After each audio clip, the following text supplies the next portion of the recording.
Hello friends, welcome to my channel. இன்னைக்கு இந்த வீடியோவில் நம்ம என்ன பார்க்க போறோம் அப்படின்னா சுண்டைக்காய் குழம்பு தான் பார்க்க போறோம். நம்ம நார்மலா சுண்டைக்காய் குழம்பு அப்படியே பண்ணும்போது கசப்பு டேஸ்ட் இருக்கும். ஆனா இந்த மெத்தட்ல நீங்க சுண்டைக்காய் குழம்பு பண்ணும்போது கொஞ்சம் கூட கசப்பு டேஸ்டே இருக்காது. டேஸ்ட்டும் ரொம்ப ரொம்ப நல்லா இருக்கும். ரொம்ப ரொம்ப ஈஸியாகவும் ரெடி பண்ணிடலாம். வாங்க சுண்டைக்காய் குழம்பு எப்படி பண்றதுன்னு வீடியோல பார்க்கலாம். அதுக்கு நான் இன்னைக்கு ஒரு 200 கிராம் அளவுக்கு சுண்டைக்காய் எடுத்திருக்கேன்.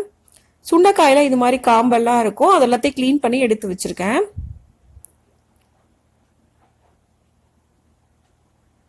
இப்ப நமக்கு சுண்டைக்காய் ரெடி ஆயிடுச்சு. அது இந்த மாதிரி உரல்ல போட்டு லைட்டா தட்டி எடுத்துக்கங்க.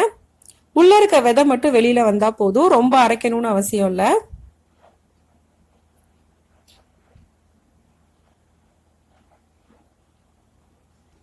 இது மாதிரி லைட்டா தட்டி எடுத்துக்கங்க.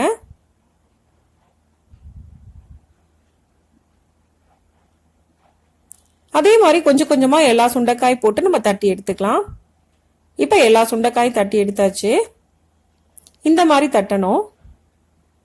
இப்ப இது விதையெல்லாம் போற அளவுக்கு நல்லா கழுவி எடுத்து வச்சிருக்கேன்.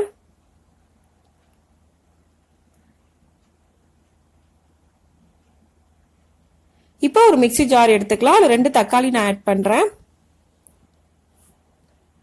கூடவே ஒரு 3 சின்ன வெங்காயம், 4 பல் பூண்டு ஆட் பண்ணிக்கங்க. கொஞ்சமா கொத்தமல்லி இலையை ஆட் பண்றேன். ஒரு பச்சை மிளகாய் நான் ஆட் பண்ணிருக்கேன். அது கூடவே 2 ஸ்பூன் அளவுக்கு தேங்காய் துருவல்.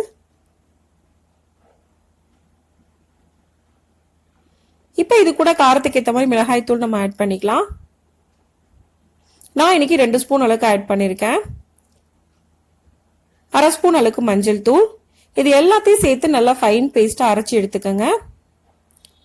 இப்ப நல்லா அரைச்சாச்சு. இந்த அளவுக்கு அரைச்சா போதும். இப்ப ஒரு எலுமிச்சை பழ அளவுக்கு புளி, அதையும் கரைச்சி எடுத்து வச்சிருக்கேன். நம்ம குழம்புக்கு தேவையான எல்லாமே ரெடி ஆயிடுச்சு. இப்ப குழம்பு பண்ண ஆரம்பிக்கலாம். அதுக்கு நான் ஒரு கடாய் எடுத்திருக்கேன். 4 ஸ்பூன் அளவுக்கு எண்ணெய் ஊத்துறேன். எண்ணெய் சூடானதுக்கு அப்புறமா 1/2 ஸ்பூன் கடுகு. கடுகு லைட்டா வெடிச்சதுக்கு அப்புறமா 1/2 ஸ்பூன் உளுந்தம்பருப்பு போட்டுக்கங்க. 1/2 ஸ்பூன் அளவுக்கு ஜீரகம், அதையும் போட்டுக்கலாம். ஃபைனலா 1/2 ஸ்பூன் அளவுக்கு வெந்தயம், இதையும் போட்டு நல்லா ஃப்ரை பண்ணிக்கலாம். இப்ப 4 நல்லா ஃப்ரை ஆனதுக்கு அப்புறமா 25 சின்ன வெங்காயம் நான் ஆட் பண்றேன். அது கூடவே ஒரு 10 பல் அளவுக்கு பூண்டு தோல் உரிச்சிட்டு அதையும் ஆட் பண்ணிக்கங்க. கொஞ்சமா கருவேப்பிலை ஆட் பண்ணிக்கலாம். இது எல்லாம் சேர்த்ததுக்கு அப்புறமா லைட்டா ஃப்ரை பண்ணிக்கங்க. வெங்காயத்தோட கலர் சேஞ்ச் ஆகணும், அந்த அளவுக்கு ஃப்ரை பண்ணிக்கங்க. இப்ப நல்லா ஃப்ரை பண்ணியாச்சு. நம்ம சுண்டைக்காயை ஆட் பண்ணிடலாம். சுண்டைக்காய் ஆட் பண்ணதுக்கு அப்புறமா நல்லா ஃப்ரை பண்ணிக்கங்க. ஒரு 3ல இருந்து 4 நிமிஷம் சுண்டைக்காயோட பச்சை ஸ்மெல் போற அளவுக்கு ஃப்ரை பண்ணி எடுத்துக்கங்க. இப்ப இது கூட 1/2 ஸ்பூன் அளவுக்கு பெருங்காயத்தூள் ஆட் பண்றேன்.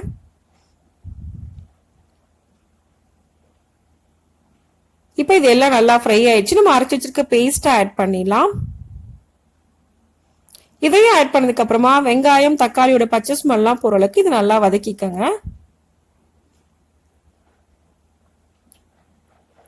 ஆயில் செப்பரேட்டா பிரிஞ்சு வரும், அந்த ஸ்டேஜ் வரைக்கும் இது நல்லா ஃப்ரை பண்ணி எடுத்துக்கங்க. இப்ப இதை சிம்ல வச்சு 2 நிமிஷம் போல நம்ம மூடி வச்சா நல்லா குக் ஆயிடும். இப்ப நல்லா குக் ஆயிடுச்சு. ஆயில் ஃபுல்லா செப்பரேட்டா பிரிஞ்சு வர ஆரம்பிச்சிருக்கு. இதை நல்லா ஒரு தடவை மிக்ஸ் பண்ணிக்கங்க.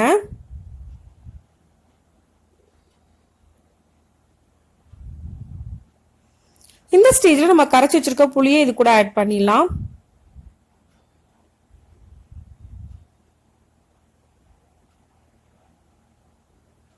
குழம்புக்கு தேவையான அளவுக்கு தண்ணி ஊத்திக்கங்க. நான் 1 கப் அளவுக்கு தண்ணி ஊத்துறேன். கூடவே தேவையான அளவுக்கு உப்பு சேர்த்துக்கலாம். இது எல்லாம் சேர்த்ததுக்கு அப்புறமா நல்லா மிக்ஸ் பண்ணிக்கங்க.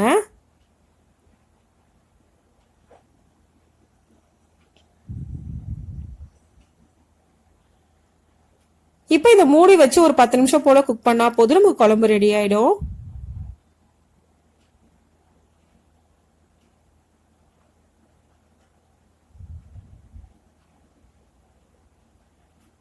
இப்போ நான் 10 நிமிஷம் போல குக் பண்ணியிருக்கேன். எனக்கு இந்த அளவுக்கு நல்லா குக் ஆயிருக்கு.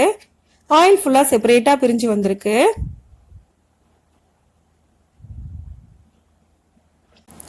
இந்த அளவுக்கு குக் ஆனதுக்கு அப்புறமா நம்ம அடுப்பை ஆஃப் பண்ணிடலாம். இப்போ நமக்கு சுண்டைக்காய் குழம்பு ரெடி ஆயிடுச்சு. இந்த குழம்ப நம்ம ரொம்ப ரொம்ப ஈஸியா ரெடி பண்ணிடலாம். இதே மெத்தட்ல நீங்க பண்ணும்போது கசப்பு கொஞ்சம் கூட இருக்காது. இந்த ரெசிபியை இதே மெத்தட்ல நீங்களும் செஞ்சு பாருங்க.